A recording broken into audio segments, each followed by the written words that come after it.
If you love BNP, behave like a BNP. If you love Ziaur Rahman, follow him. If you love Begum Khaleda Zia, respect her. দেশ এবং দেশের বাইরে যে যেখান থেকে SH media online Magura টক অনুষ্ঠান দেখছেন, আপনাদের সবাইকে স্বাগত জানিয়ে শুরু করছি আমার আজকের অনুষ্ঠান। আমার আজকের অতিথি জনাব লেফটেন্যান্ট কর্নেল হান্নান মৃধা, সাবেক পরিচালক এসএসএফ ও দুর্নীতি দমন কমিশন। জনাব লেফটেন্যান্ট কর্নেল হান্নান মৃধা, নির্বাচন না হলে বাংলাদেশের ভবিষ্যৎ কি হবে বলে মনে করছেন আপনি? এটা আসলে আনপ্রেডিক্টেবল ব্যাপার। না হলেও ক্ষতিগ্রস্ত হবে বাংলাদেশ। আবার নির্বাচন, মেয়র ইলেকশন করাটা যদি সঠিক না হয় তাহলে দেশ ক্ষতিগ্রস্ত হবে। কারণ ডক্টর মোহাম্মদ ইউনূস যে আশা আকাঙ্ক্ষা নিয়ে দায়িত্ব গ্রহণ করেছেন, সেই আশা আকাঙ্ক্ষার সামান্যতম অংশও যদি অপূর্ণ থেকে যায় তাহলে he will not be happy. দেশ কাঙ্ক্ষিত ফলাফল অর্জন করতে পারবে না। আমার বিশ্বাস ডক্টর মোহাম্মদ ইউনূস এইরকম একটা ঝুঁকি নিয়ে এই নির্বাচন করবে না। আমি মনে করি উনি যতটা আশা নিয়ে দায়িত্ব গ্রহণ করেছিলেন মানুষের অনুরোধে, সেই আশা আকাঙ্ক্ষার শতভাগ সম্পূর্ণ করেই নির্বাচন হতে হবে। তাহলেই হবে বিশ্বের বুকে একটা অনন্য নির্বাচন, যেটা উনি করতে চাচ্ছেন। এর থেকে যদি ছাড় দেয় তাহলে এটা ওই এক মন দুধের মধ্যে এক ফোঁটা গোচনা দেওয়ার মতো হয়ে যাবে। আমার বিশ্বাস জাতীয় সেটা চায় না, উনিও সেটা চায় না। আমাদেরও উচিত ওনার কাঙ্ক্ষিত ফলাফল যাতে অর্জন করতে পারে দেশের জন্য, রাষ্ট্রের জন্য, জাতির জন্য, আমাদের উচিত তাকে সমর্থন করা। ধন্যবাদ। জনাব হান্নান মৃধা, বিভিন্ন সময়ে আমরা জাতীয় নির্বাচনগুলো করি এবং 70 থেকে 2018 পর্যন্ত সরকার পরিবর্তন হয়েছে, এক সরকার গিয়েছে আর এক সরকার এসেছে। সরকার পরিবর্তন হয় কিন্তু দেশটা পরিবর্তন হয় না কেন? আমরা বাল্যকালের থেকে জেনেছি ইট বানায় একটা ফর্মার মাধ্যমে 10 ইঞ্চি বাই 5 ইঞ্চি কাদা দিলেও ইট, কাদার মাটির ইট হবে, আর যদি গোবর দেন তাহলে কিন্তু গোবরের ইট হবে। সরকার পরিবর্তন হয় যে কমিটমেন্ট নিয়ে, পরিবর্তন হওয়ার পরে সেই কমিটমেন্ট তারা রক্ষা করে না। It is just like that. যে আশা আকাঙ্ক্ষা নিয়ে মানুষ ভোট দিতে চায় আর যে আশা আকাঙ্ক্ষা মানুষকে দেখাইয়ে রাজনীতিবিদরা ভোট নেয়, সেই আশা আকাঙ্ক্ষার প্রতিফলন ঘটে না। সেই জন্য নির্বাচন হয়, দেশে সরকার পরিবর্তন হয়, কাঙ্ক্ষিত ফলাফল অর্জন হয় না। জনাব হান্নান মৃধা, আমরা 24-এর আন্দোলনে ছাত্র জনতার গণ অভ্যুত্থানের মাধ্যমে গত শেখ হাসিনার সরকার পরিবর্তন হয়েছে। আমরা কি কাঙ্ক্ষিত লক্ষ্যে পৌঁছেছি? বা ডক্টর ইউনূসকে নিয়ে আমরা সবাই আশা করেছি, সেই আশা কি আমরা দেখতে পাচ্ছি যে দেশটা পরিবর্তন হবে, সংস্কার হবে? যে আশা আকাঙ্ক্ষা নিয়ে ছাত্র জনতা supported by arm forces Sheikh হাসিনার পতন হয়েছে, সেই আশা আকাঙ্ক্ষায় আমরা পৌঁছতে পারি নাই। ডক্টর মোহাম্মদ ইউনূস স্যার, উনি কিন্তু ভলেন্টারিলি দায়িত্ব গ্রহণ করে নাই। ওনাকে আনা হয়েছে, অনুরোধ করা হয়েছে, কিন্তু উনি দায়িত্ব গ্রহণের সময় যে কথাগুলো বলেছিলেন, আমরা জনগণ, পলিটিশিয়ানরা ওনার সেই আশা আকাঙ্ক্ষার প্রতিফলন ঘটাতে পারছি না। পক্ষান্তরে যে সমস্ত লোকদেরকে উনি উপদেষ্টা হিসেবে গ্রহণ করেছেন, সেই সমস্ত উপদেষ্টারা, আমি বলবো না সবাই, কিছু কিছু উপদেষ্টা কাঙ্ক্ষিত ফলাফল অর্জন করতে পারছে না। অপরপক্ষে যে সমস্ত লোকরা এখনো প্রশাসনের নাকের ডগায় বসে আছে, এরা কিন্তু আজ থেকে 14-15 বছর ধরেই ক্ষমতায় আছে। এবং যে ফ্যাসিস্ট শেখ হাসিনার কথা আমরা বলি, হাসিনারই নিয়োগকৃত সেই সমস্ত আমলারাই কিন্তু বসে আছে। তাদেরকে দিয়ে আপনি ডক্টর ইউনূসের আশা আকাঙ্ক্ষা পুরা করতে পারবেন না। উচিত ছিল যেভাবে উপদেষ্টারা দায়িত্ব গ্রহণ করেছে পূর্বের মন্ত্রীদের পরিবর্তে, ঠিক একইভাবে এই সমস্ত লোকদেরকে পরিবর্তন করা দরকার ছিল। হয়তো অনেকে বলতে পারে প্রশিক্ষিত লোক, এক্সপেরিয়েন্স আলা লোক, হ্যাঁ, ধাপে ধাপে বদল করে আজকে 10 মাসে বেশি হয়ে গেছে, 10 মাস লাগে না পরিবর্তন করতে, 3 মাসেই এই পরিবর্তন করা যেত। কেন করা যায় নাই এই তদন্ত থেকে করে না, অথচ লোকে কিন্তু ডক্টর মোহাম্মদ ইউনূসেরই সমালোচনা করে। এই জিনিসটা দেখতে হবে যে যে সমস্ত লোক দায়িত্বে আছে তারা কি সহি দায়িত্ব পালন করছে।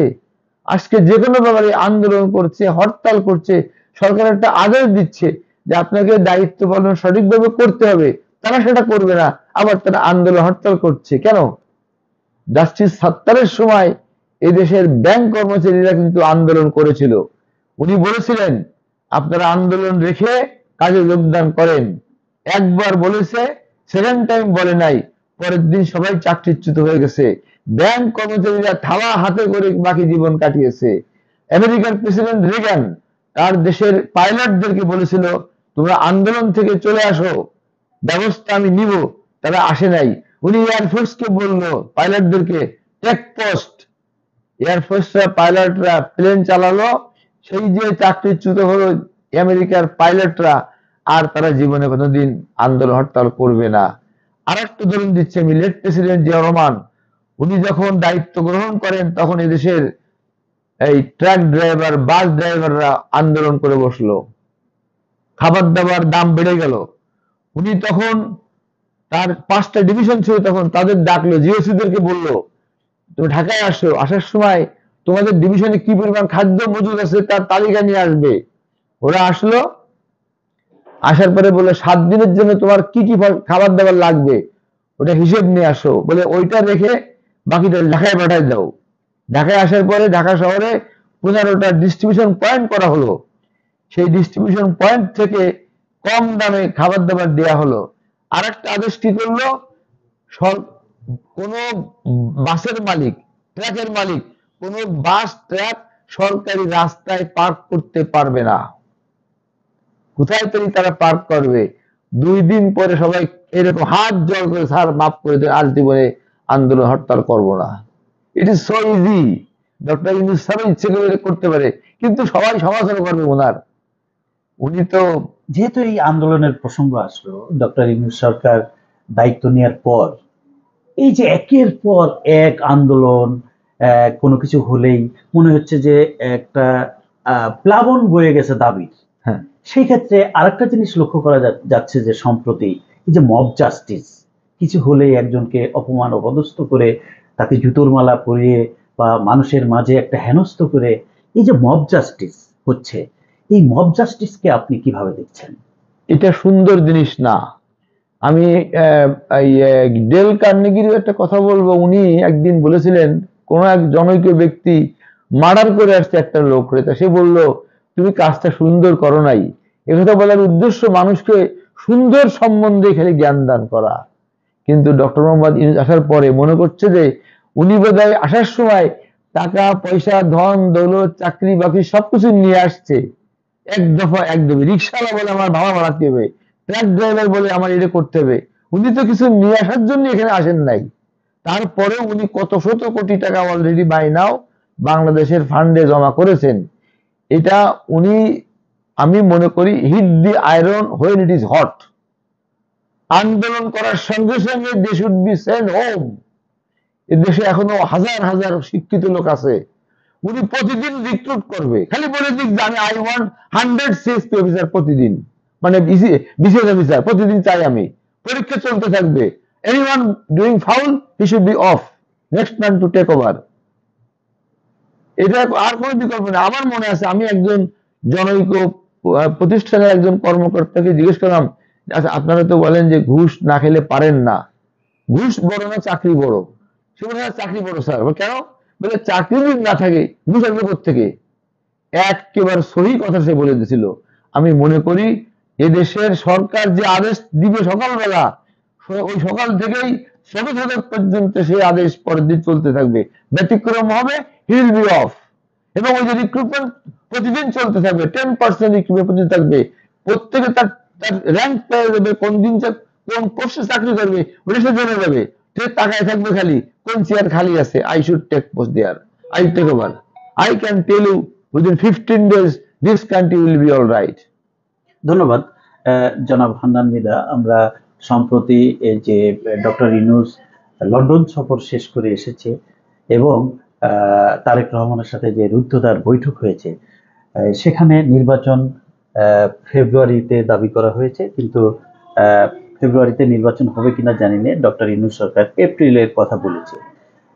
কিছুদিন যাবৎ আমরা দেখছিলাম যে ইউনূস সরকারের সাথে বিএনপির একটা অনৈক্য এবং দ্বন্দ্বের মতো হয়েছে।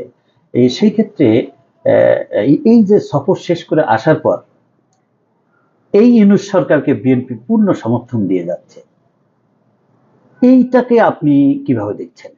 অনেক ধন্যবাদ এই প্রশ্নটা করার জন্য।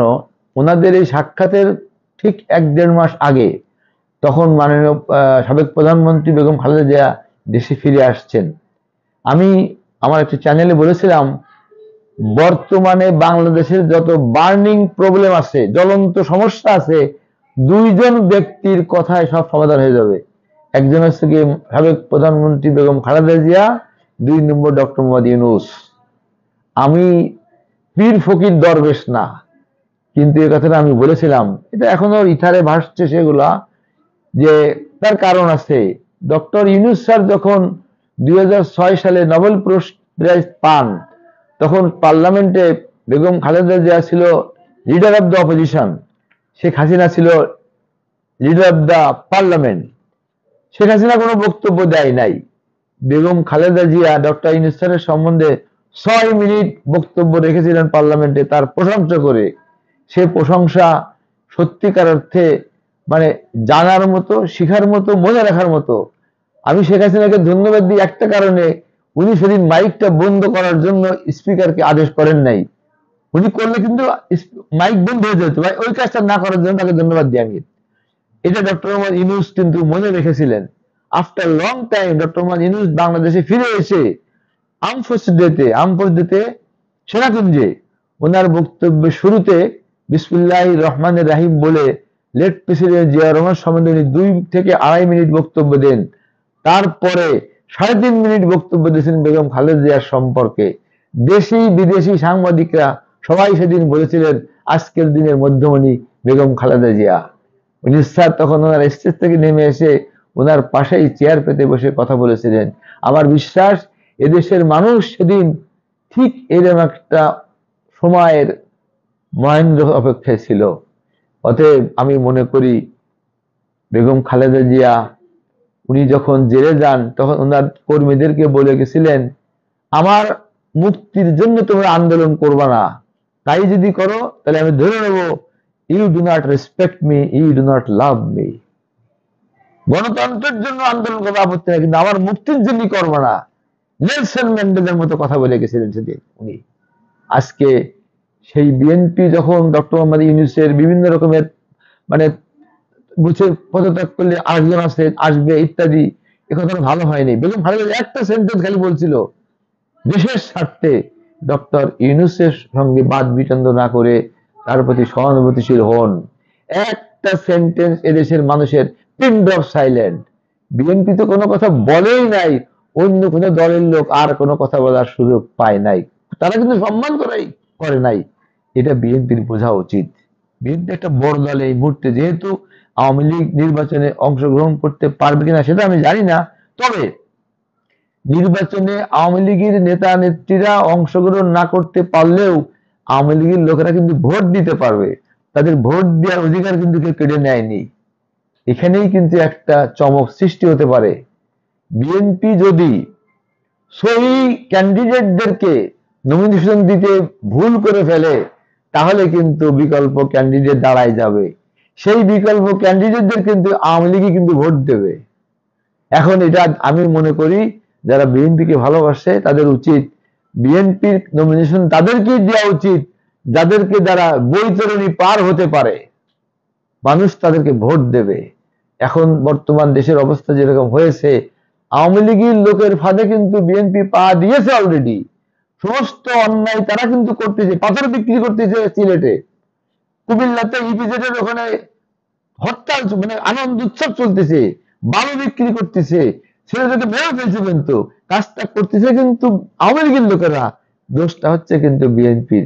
ওরা বলে দিয়েছে উস্তাদ আপনি সামনে আসেন না, টাকা আমরা পৌঁছাই দেব। এটা বোঝা উচিত। তারেক রহমান সাহেব বারবার চেষ্টা করে বলতেছেন অন্যায় করে তাকে আমরা বহিষ্কার করব, তারপরেও তারা কি শুনতেছে কথা? আমার মনে হয় এখনই হাই টাইম তাদেরকে বলা, if you love BNP, behave like a BNP, if you love Ziaur Rahman, follow him, if you love Begum Khaleda Zia, respect her. এই তিনটা যদি স্লোগান তারা মান্য করে, তাহলে আমি মনে করি এই দেশটা সহি পথে চলতে পারে, অন্যথায় আমরা খুব ভালো থাকবো না বলে মনে হয় না। জনাব হান্নান মৃধা, সারা বাংলাদেশেই মনে হচ্ছে একটা আহ, নির্বাচনের ঝড় বা নির্বাচনের হাওয়া বইতে শুরু করেছে। বিএনপি ক্যান্ডিডেট হয়তো খুব শিগগিরই বাছাই পর্ব শুরু করবে। জামাত তো সারা বাংলাদেশে আগেই 300 ক্যান্ডিডেট নির্ধারণ করে রেখেছে। আপনি কি মনে করেন যে ত্যাগী নেতাদের বিএনপি মূল্যায়ন করবে, বা সৎ যোগ্য এলাকায় যারা নিবেদিত প্রাণ বিএনপির জন্য যারা কাজ করেছে তাদেরকে কি নমিনেশন দেবে, না সেই আগের মতোই ঘুষ, নমিনেশন বাণিজ্য, পেশি শক্তি সেই পর্যায়ে যাবে? আমি আশাবাদী মানুষ, আমি আশা করি ভুল ত্রুটি মানুষ করতেই পারে, তবে there is a time and limit. এবার বোধহয় বিএনপির সেরকম ভুল করার কোনো স্কোপ নাই, করা উচিত হবে না। বিএনপি যদি এইবার ক্যান্ডিডেট সিলেক্ট করতে ভুল করে বসে, আওয়ামী লীগের সব ভোট জামাতের ভোটে ঘরে চলে যেতে পারে। তারা কিন্তু এমন একটা দল, নিজের নাক কেটে অন্যের যাত্রা ভঙ্গ করবে। সেই জন্যই কিন্তু জামাত তার পথ বেছে নিয়েছে যে ডক্টর ইউনূসের সঙ্গে আমরা কোনো কনফ্রন্টেশনে যাব না, নাম্বার ওয়ান। নাম্বার টু, যতটা হিংস্র তাদের হওয়া দরকার ছিল আওয়ামী লীগের প্রতি, তারা কিন্তু ততটা নাই। তার মানে কি, এই জামাত ইসলামী কিন্তু একদিন বাংলাদেশে তত্ত্বাবধায়ক সরকারের আন্দোলনের সূচনা করেছিল গোলাম আজম সাহেবের নেতৃত্বে। সেদিন গোলাম আজম সাহেবের বাসায় শেখ হাসিনা সহ আওয়ামী লীগের সব নেতা নেত্রী বলতে গেলে, এবং হাসানুল্লাহ ইনু, রাশেদ খান সবাই গিয়েছিল ওনার কাছ থেকে তেল পানি পড়া আনতে, হুজুর আমাদের ক্যান্ডিডেট বিচারপতি বদরুদ্দোজা চৌধুরীকে আপনি সমর্থন দেন আব্দুর রহমান বিশ্বাসের এগেনস্টে। এবং সেবার কিন্তু আব্দুর রহমান বিশ্বাসী পাশ করেছিলেন, কিন্তু একটা সময় কিন্তু জামাত বিএনপি থেকে ডিটাচড হয়ে গেল ওই কেয়ারটেকার গভর্নমেন্টের আন্দোলন নিয়ে। সেবার জামাত পাইল 3টা সিট। জামাতেরও বোঝা উচিত বিএনপির সাথে বৈরী মনোভাবাপন্ন হলে 91 সালে পাইছিল 18 সিট, 2টা মন্ত্রণালয়, আর তারপরে 96-তে পালো 2টা মানে আসন, 9 মন্ত্রণালয়। এখন জামাত কিন্তু বুঝতে পারছে এখন তাদের রাজনীতি কি হতে পারে। এই জন্য বলবো, বিএনপি যদি ভুল না করে, মুখ চিনে যদি ক্যান্ডিডেট সিলেক্ট করে, আর যদি মনে করে যে কে কত মুসাফা করতে পারে তারই যদি নমিনেশন দেয়, তাহলে হয়তো একটা ভুল হয়ে যেতে পারে। এই ভুলের খেসারত অত্যন্ত কঠোর হতে পারে, নির্মম হতে পারে। আমার আমার বিশ্বাস রাব্বুল আলামিন যেন আমার বিশ্বাসটাকে সত্য ধরে রাখে, এবং বিএনপির যারা কর্ণধর তারা সহি লোকদেরকে যেন তারা নমিনেশন দেয়। আমি একটা বক্তব্য রেখেছি আগের দিন ডক্টর মোহাম্মদ ইউনূস স্যারের সংস্কার ব্যাপারে, যে স্যার আপনি সংস্কারের কথা বলেছেন, আপনি নির্বাচনের একটা ডেডলাইন দিয়েছেন, বিএনপি একটা দিয়েছে, এখন গ্যাপটা অনেক সংকুচিত হয়েছে। আপনি এখনই বলেন যে যতগুলো রাজনৈতিক দল আছে তারা তাদের ক্যান্ডিডেট তারা সিলেক্ট করে ফেলবে, কখন সিলেক্ট করে list of the candidate to be forwarded to the government তার মেকানিজম দিয়ে DGFI, NSI, FIU, anti corruption, আরো যারা আছে মেকানিজম, আইজ অ্যান্ড ইয়ার, সবাইকে দিয়ে বেছে ফেলুক who is known to be honest or dishonest.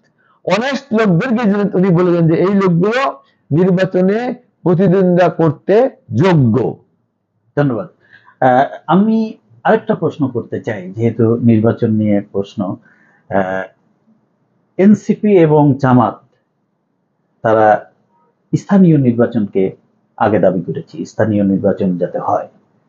এটা কি আপনার মনে হয় যে বিএনপিকে ঠেকানোর জন্য জাতীয় নির্বাচন অংশগ্রহণ করার আগেই আহ, এই যে স্থানীয় নির্বাচন দাবি করছে, এটা আসলে আপনি কিভাবে দেখছেন? এটা অত্যন্ত গুরুত্বপূর্ণ একটা বিষয়, কিন্তু তার কারণ যদি স্থানীয় নির্বাচন আগে হয় তাহলে চেয়ারম্যান মেম্বার যারা হবে তারা কিন্তু পাশ করে যাবে।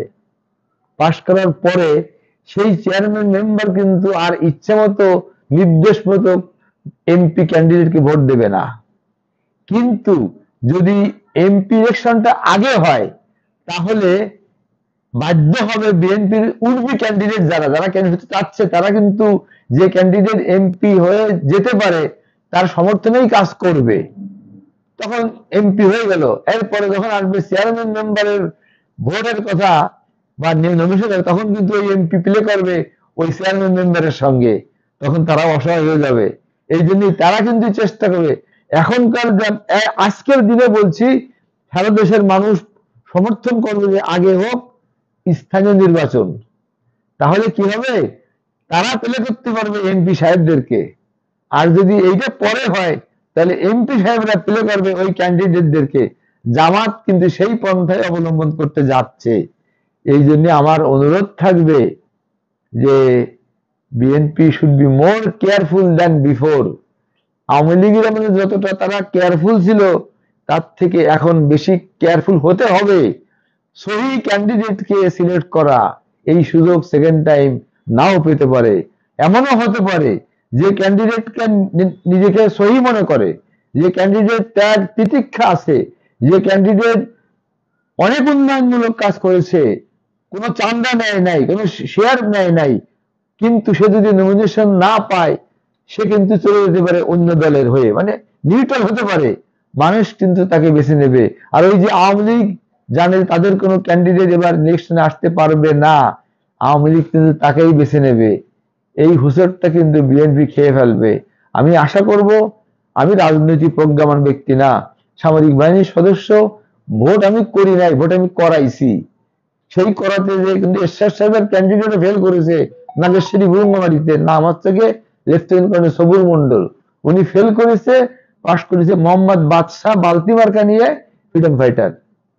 সেই জন্য আমি বলছি যে সামরিক বাহিনীকে যদি 100% ফুল সাপোর্ট দেয় সরকার এবং ক্যান্ডিডেটরা, যে আপনারা সহি ভোটটা করে দেন, এখানে অনিয়ম হবে না। আর কেউ যদি মনে করে যে শেখ হাসিনার মতো র্যাঙ্ক দেবো, টাকা দেবো, ভোট আমার জন্য করে দেবে, তাহলে হবে না। আজকে একটা কথা বলবো, এটা রেকর্ড আছে, আওয়াল সাহেব উনি গ্রেপ্তার হয়েছেন, তার আগে নুল হুদা সাহেব গ্রেপ্তারই শুধু না বেজ্জতি হয়েছেন। বেজ্জতি হওয়াটা আমি সমর্থন করি না। একটা মানুষকে তার অন্য স্বাস্থ্য হতে পারে, তার হি মাবি হ্যান্ড বা জুতার বাড়ি দেওয়া, মুখে মারা, এটা আমি পছন্দ করি নাই। গ্রেপ্তার তো হয়েছে, তারপরে হ্যাঁ সেটা হয়েছে। এই আওয়াল সাহেবকে আমি কিন্তু শেখ হাসিনার জীবদ্দশায় বলেছিলাম, জীবদ্দশা মানে কি ক্ষমতা থাকতে বলেছিলাম, পার্লামেন্ট টিভিতে বলেছিলাম যে আওয়াল সাহেব আপনার কোর্ট মার্শাল হবে। আমার কথাটা আপনি দেখতে পারেন সার্চ করে, ভুল হলে আমি কান ধরে ক্ষমা চাবো। আর যদি সহি হয় তাহলে মনে রাখবেন আমি শুধু কি সত্য কথাটা বলেছিলাম। তার কারণ উনি সাহস নিয়ে, উনি যে ক্যাডারের থেকে আসে ক্যাডার থেকে সচিব হওয়ার কথা না, বড় হয়েছেন। উনি ডিফেন্স সেক্রেটারি ছিলেন, ধর্ম সচিব ছিলেন। তারপরে বিডিআর যে হত্যাকাণ্ড হয়েছিল সেই হত্যাকাণ্ডের বিচারটা উনি সহি করেন নাই আইন সচিব অবস্থায়। মানে আইনে বলা আছে ইউনিফর্মের লোকদের সাথে যদি কোনো মারামারি কাটাকাটি গোলাগুলি হয়, সেক্ষেত্রে সিভিলিয়ান যদি ইনভলভ থাকে সেখানে ওইটা বিচার হবে কিন্তু সামরিক আইনে। এই আওয়াল সাহেব সামরিক আইনে বিচারটা না করে সিভিল আইনে বিচার করতে যে সেই বিচারটা প্রহসনে পরিণত করেছিল। আমি সেদিন বলেছিলাম যে আপনার কোর্ট মার্শাল হবে একটা কারণের জন্য, আপনি পুরস্কৃত হয়েছেন, সিইসি হয়েছেন। আজকে দেখেন তো চিন্তা করে, আমি তো ভবিতব্যের মতো কথা বলি নাই। আপনি আইনের মানে সঠিক প্রয়োগ করেন নাই, খালি লোভের বশবর্তী হয়ে। আপনি শুধু একলা না, আপনার সঙ্গে যারা আছে, আপনার সাহাবায়ে কেরাম যারা আছে তারাও ধরা খেয়ে যাবে। ওটাই হবে দুঃখজনক। তবে ভবিষ্যতে যারা আছে, আপনারা ইলেকশন করতে আসছিলেন, আপনাদের কাছে একটাই অনুরোধ, আপনারা ভুলে যাবেন আপনারা কার কোন দলের কোন সময়ের আপনারা করতেছেন। আপনারা একটা বাংলাদেশ একটা জ্বলন্ত আগ্নেয়গিরির বসে আছে, সেরকম একটা সময় আপনারা এই দায়িত্ব নিয়েছেন। সহি ভোটটা করেন, সহি না হলে বানচাল করে ফেলেন আপনারা, মানুষ আপনাদেরকে মাথায় করে রাখবে। ধন্যবাদ।